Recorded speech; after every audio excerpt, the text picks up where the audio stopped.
Hello guys, good morning. नमस्कार दोस्तों। आज हम आपको अकेले रहने वाले लोगों में क्या क्या खूबियां होती हैं ये बताने जा रही हूँ। नमस्कार दोस्तों, मैं नरेंद्र सोडी यूट्यूब चैनल 'च आप जी का बहुत बहुत स्वागत है। दोस्तों, अकेलापन एक ऐसा शब्द है जिसमें सभी घबराते हैं। अगर हमको कोई कहे कि आपको अकेले रहना है तो हम बहुत जल्दी परेशान हो जाते हैं, डिप्रेशन में चले जाते हैं कि हाय हम अकेले कैसे रह पाएंगे, क्योंकि आपको इसकी आदत बिल्कुल भी नहीं है। बचपन से लेकर जवानी तक आप अपने माँ बाप के साथ, भाई बहन के साथ, दादा दादी के साथ रहे होते हैं, और जब अचानक आपको अकेले रहना पड़े तो आप इस तरह से कि मुसीबत ही आ जाती है कि अब मैं क्या करूँगा, मैं कैसे रहूँगा। आपका दिल घबराने लगता है। लेकिन बदलते ज़माने के लोगों का रहन सहन तो बदल ही रहा है। उसके साथ साथ कई लोगों को नौकरी के कारण अकेले रहना पड़ता है, कई लोगों को किसी और वजह के कारण अकेले रहना पड़ता है। ढूंढने जा रहे होते हैं नौकरी, तब उन्हें कई कई दिन अकेले रहना पड़ता है, 2 2 महीने अकेले रहते हैं। विदेशों में जाते हैं तो अकेले रहते हैं।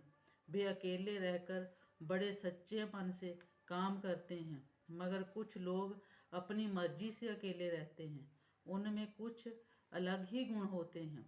वे जीवन जीने के लिए तो ही जल्दी से ही सफलता हासिल कर लेते हैं। जो मनुष्य अपनी मर्जी से अकेले रहते हैं वो जीवन में जल्दी ही सफलता प्राप्त कर लेते हैं, इंडिपेंडेंट हो जाते हैं, हर फैसला करने का हक उन्हें जल्दी मिल जाता है।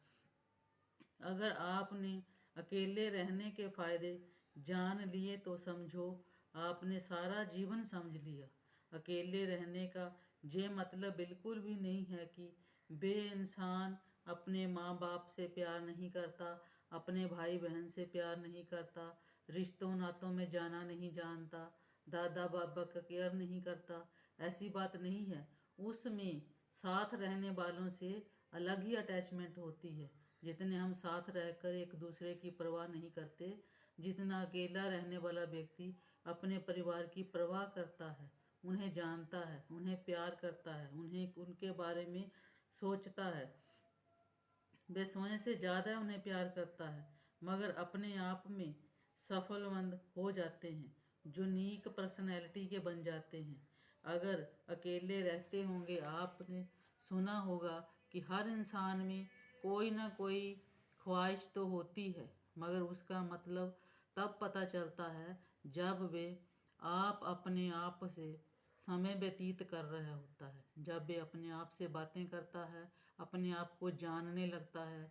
कुछ समय 1 2 घंटे दिन में अकेले रहकर देखिए, अपने मन से बातचीत करिए, तब आपको पता चलेगा कि आपके अंदर कौन सी क्वालिटी है, आप किस तरह का काम कर सकते हैं, किस तरह के काम में निपुण हैं, जहाँ उन्हें करने में आप सक्षम हैं। वो तभी पता चलेगा जब आप 2 या 3 घंटे दिन में अकेले अपने साथ रहेंगे। योगा कहने के लिए क्यों कहते हैं? तभी तो कहते हैं कि योगा करो, एक्सरसाइज करो, सवेर के समय जल्दी उठो, क्योंकि तब व्यक्ति अपने आप से मिलाप कर सकता है। उस टाइम उसे अकेले रहने का वक्त मिलता है और वह समझ सकता है कि मेरे मन में क्या चल रहा है, क्या नहीं चल रहा है, मुझे किस ओर जाना है, किस ओर नहीं जाना है। जो ज़्यादा दुनियादारी में रहता है उसे खुद की अहमियत नज़र नहीं आती, क्योंकि अपनी यूनिकनेस ख़त्म हो जाती है। और जो अकेला रहता है वे बिना डर के, बिना किसी प्रभावित हुए अपना काम अलग ढंग से करेगा। उसमें पॉजिटिविटी ज़्यादा आएगी। दूसरों के नंबर में जब ज़्यादा लोगों में आदमी रहेगा तो उसमें कंपटीशन ज़्यादा बढ़ेगा, बहुत होता है। वहाँ चुगली चकरी बहुत होती है, एक दूसरे की बुराई करते हैं, किसी की अच्छाई दिखाते कम हैं और बुराई ज़्यादा होती है, जिससे वे आदमी ये सोचता है कि ये गुण दूसरे व्यक्ति में तो है, मेरे में कभी नहीं आ सकता। उसका उसका कॉन्फिडेंस कम हो जाता है और वो नेगेटिविटी पाल लेता है अपने मन में। नेगेटिव थॉट्स आ जाते हैं कि उसके अंदर, और वो जो कर सकता है वो भी करने में सक्षम नहीं होता, क्योंकि ज़्यादा व्यक्तियों के बीच रहने वाले व्यक्ति के साथ ऐसे ही होता है। उनकी बातें दूसरे को सफलता ले जाने के लिए तो कम होती हैं, लेकिन डिग्रेड करने के लिए ज़्यादा होती हैं। इसीलिए अकेले रहने वाले व्यक्ति में ये गुण नहीं होते। वे ये गुण इसलिए नहीं होते क्योंकि वे अपने आप से स्वयं से बात कर लेता है। अकेले रहने पर ना आपको कोई जज कर रहा होता है और ना ही आप किसी को जज कर रहे होते हैं। आप इन बातों से आज़ाद होते हैं। दिमाग पर कोई भी प्रेशर भी नहीं होता कि मुझे क्या करना है क्या नहीं करना है। हर फैसला सही लेने की क्षमता रखता है। जो व्यक्ति अकेला रहता है, अकेला रहने वाला व्यक्ति सेल्फ रिस्पेक्ट और के मुकाबले अधिक होती है, क्योंकि आप दूसरों के संपर्क में कभी कभी आएंगे और कभी कभी बुरा भला नहीं कहेंगे। आप दूसरों के संपर्क में आएंगे ही तो कभी कभी तो आएंगे, उन्हें कभी कभी मिलेंगे, तो ना आप उन्हें बुरा कहेंगे और ना ही अच्छा कहेंगे। बस नमस्ते सत श्री अकाल ही होगी, जिससे आपके बारे में वो भी अच्छी धारणाएं बनाएगा और आप उसके बारे में अच्छी धारणाएं बनाएंगे। इसीलिए आपकी सेल्फ रिस्पेक्ट बनी रहेगी। और क्रिएटिविटी माइंड अकेले रहने वाले में भी ज़्यादा होता है, क्योंकि वे क्रिएटिव माइंड वाले होते हैं, कुछ भी करने की हिम्मत रखते हैं और करते भी हैं। वे आत्मनिर्भर भी होते हैं, किसी दूसरे का एहसान नहीं लेना पसंद करते, क्योंकि वे अपनी ज़रूरतें आप ही पूरी करते हैं। वैसे ठीक भी है, क्योंकि यदि कोई किसी की थोड़ी सी मदद कर भी देता है तो वे सारी ज़िंदगी उसे सुनाता रहता है, उसे नीचे लगा के रखता है, अपना गुलाम बनाने की कोशिश करता है, उसे बार बार एहसास दिलाता है कि मैंने उस समय तेरे लिए ये किया था वो किया था। इसीलिए किसी का एहसान लेना चाहिए भी नहीं। और जो अकेला व्यक्ति रहता है वो ये बात तो बहुत ही अच्छी करता है, तो कई समय तक जताते रहते हैं। इसीलिए एहसान ना लिया जाए तो अच्छा है।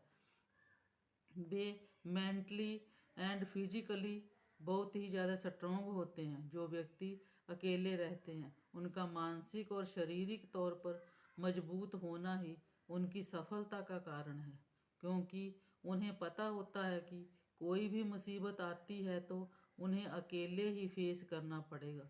इसीलिए वे हर वक्त तैयार रहते हैं किसी भी मुसीबत का सामना करने के लिए, किसी औकड़ का सामना करने के लिए। अधिक उत्पादक अकेले रहने वाले दूसरों से अधिक होते हैं, क्योंकि वे बिना रोक टोक के बिंदास होकर हर काम करते हैं, जिसका नतीजा भी गुड निकलता है। और अब मैं बताती हूँ कि अकेले रहना क्या होता है। ये नहीं कि आप घर से रिश्ते नाते तोड़ दो, नहीं, अकेले रहने का मतलब ये नहीं। जो आपको नेगेटिव विचार देते हैं उनसे दूर रहो। बिना मतलब फ़ोन पर टाइम पास मत करो। उन सब से अलग होकर अपनी फैमिली के लिए टाइम स्पेंड करो। जो अपने सपने हैं आपके, उनके पीछे भागो या उन्हें पाने का जज्बा बढ़ाओ। दुनिया में अपना नाम कमाओ, ताकि जीवन में सफल रह सको। सफल रहने के लिए ये बहुत ज़रूरी है कि अपने आप से मेल मिलाप करो।